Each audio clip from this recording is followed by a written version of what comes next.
Hello students, very good morning. आज हम कर रहे हैं सैनिक स्कूल स्टूडेंट्स के लिए जीके।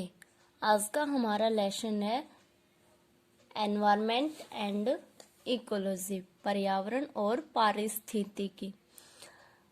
प्रैक्टिस एक्सरसाइज कर रहे हैं। फर्स्ट क्वेश्चन है हमारा, what are the 3 components of ecosystem. Ecosystem होता है पारिस्थितिकी तंत्र। इसके 3 घटक क्या हैं? तो इसके 3 घटक हैं प्रोड्यूसर्स, कंज्यूमर्स, डिकम्पोजेज। तो हमारा सही ऑप्शन होगा ऑल ऑफ दीज। प्रोड्यूसर्स होता है निर्माता, बनाने वाले, कंज्यूमर ग्रहण करने वाले, और डिकम्पोज विघटित। तो हमारा सही ऑप्शन हो जाएगा all of these. Humans can pollute the environment. जो मानव है वो किस तरह से हमारे पर्यावरण को दूषित कर सकता है? तो डिफोरेस्टेशन मीन्स वनों की कटाई करके। अर्बिनेशन मीन्स शहरीकरण। बर्निंग ऑफ फॉसिल फ्यूल्स, जीवाश्म ईंधन को जलाकर। तो हमारा सही ऑप्शन हो जाएगा डी, ऑल ऑफ दीज। सभी से वो पर्यावरण प्रदूषण कर सकता है। विच of the following is not a green house gas. Green house gas निम्नलिखित में से कौन सी नहीं है? तो कौन सी होती है? कार्बन डाइऑक्साइड होती है, मीथेन होती है, नाइट्रस ऑक्साइड होती है। तो ऑक्सीजन नहीं है। नेक्स्ट है, विच of the following is not a form of pollution. निम्नलिखित में से कौन सा प्रदूषण का रूप नहीं है? तो excess radio activity, too much noise, ज्यादा शोर, plastic particle in food item, भोजन में plastic particle, generation of oxygen by plants while making food, पौधों के द्वारा ऑक्सीजन बनाना, कब? भोजन बनाते समय। तो ये सही ऑप्शन है, ये पोल्यूशन का रूप नहीं है।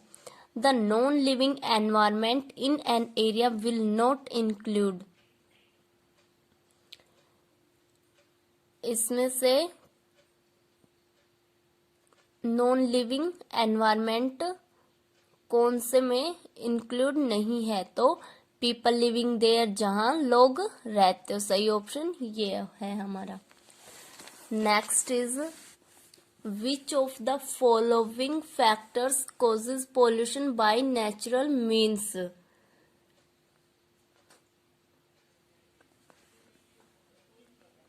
निम्नलिखित में से कौन से कारक हैं जो पोल्यूशन के कारण नहीं है? तो इरप्शन ऑफ ए वोल्केनो, जो ज्वालामुखी होता है उसका विस्फोट। ए फॉरेस्ट फायर, जंगल की आग। Dispersal of polar from flowers, फूलों से परागकण का प्रसार। तो हमारा सही ऑप्शन हो जाएगा all of this. Which of the following can be called as noise pollution from commercial और इंडस्ट्रियल एक्टिविटीज।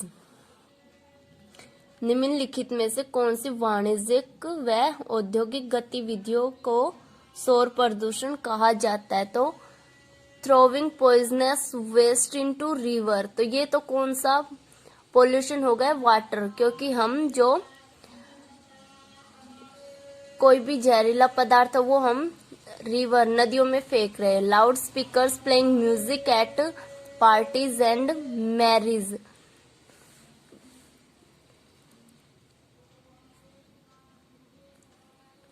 पार्टियों में या फिर शादियों में तेज आवाज में म्यूजिक बजाना। Running of a printing press to print newspaper during early morning hours. सुबह के समय अखबार छपते हैं ना, उसकी प्रिंटिंग प्रेस जब चलती है वो। Running A water pump in A home, घरों में वाटर पंप का चलना। तो हमारा सही ऑप्शन हो जाएगा C. Next is, which of the following is the meaning of biodiversity. ये होता है जैव विविधता। जैव विविधता निम्नलिखित में से इसका अर्थ क्या है? The contamination of soil by diverse products of biological nature. जो मिट्टी है उसमें कुछ भी दूषित कर मिलाना। All living things in an area, जो एरिया है इसमें सभी जीवित वस्तुएं। The variability among living organism to all types in an area, इस क्षेत्र में सभी प्रकार के जीवित जीवाणुओं के प्रकार। Major change in organism in an area, तो हमारा सही ऑप्शन हो जाएगा the variability among living organism of all type in an area. Next is how can we preserve places on earth that are biological rich but are also threatened due to human activity or other reasons।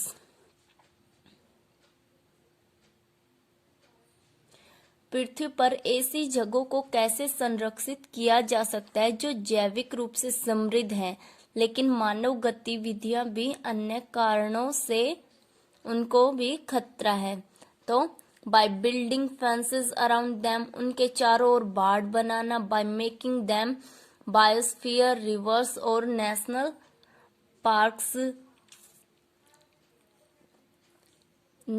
Park और अभ्यारण्य बनाना। By not allowing wild animals to enter them, जंगली जानवरों को उनके अंदर जाने की अनुमति न देकर।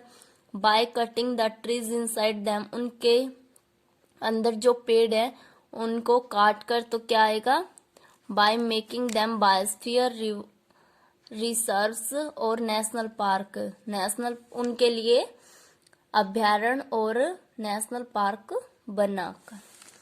Next is which of the following activities will threaten biodiversity in an area. इनमें से निम्नलिखित गतिविधियों से एक क्षेत्र में जैव विविधता को खतरा होगा। किसको होगा? बिल्डिंग ए हाउस, घर बनाना। प्लांटिंग ट्री, सैपलिंग, पेड़ पौधे लगाना।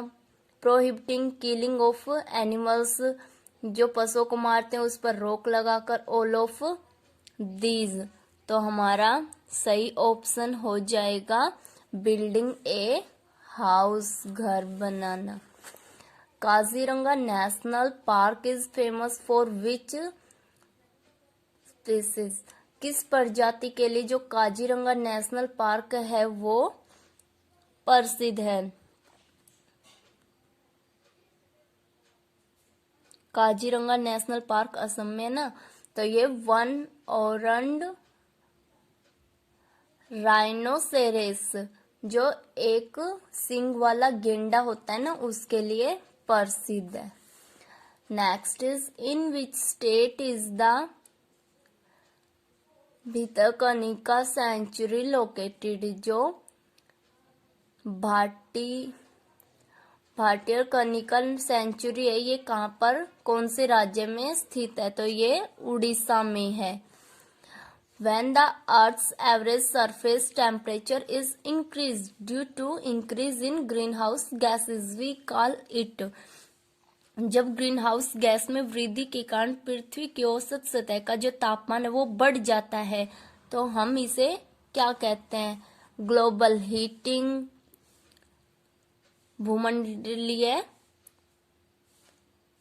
तापन। एटमॉस्फेरिक कंटामिनेशन, जो वातावरण है उसका दूषित होना। पोल्यूशन, प्रदूषण। ग्लोबल वार्मिंग, भूमंडलीय तापमान, तो हम इसको कह सकते हैं global warming. Which of the following is the actual cause of global warming, जो भूमंडलीय तापमान है उसका एक्चुअल काज, जो बिल्कुल सही कारण है वो क्या है? People breathing out carbon dioxide, जो इंसान है, लोग, वो सांस लेते हैं तब कौन सी गैस बाहर छोड़ते हैं? कार्बन डाइऑक्साइड, ये कारण है। Cows exhaling methane while digesting food, जो गायें हैं वो भोजन पचाती है तो वो मीथेन गैस को बाहर छोड़ती हैं, ये कारण है। Green house gases absorbing heat from the atmosphere, जो ये ग्रीन हाउस गैसें हैं ये जो वातावरण है वहां से जो गर्म हवा है उसको एब्जॉर्ब करती है, अवशोषित करती है, ये है ऑल ऑफ दीज तो सही ऑप्शन हो जाएगा C, green house gases absorbing heat from the atmosphere. जो ग्रीन हाउस गैसेज हैं वो हीट को एब्जॉर्ब करती हैं एटमॉस्फेयर से।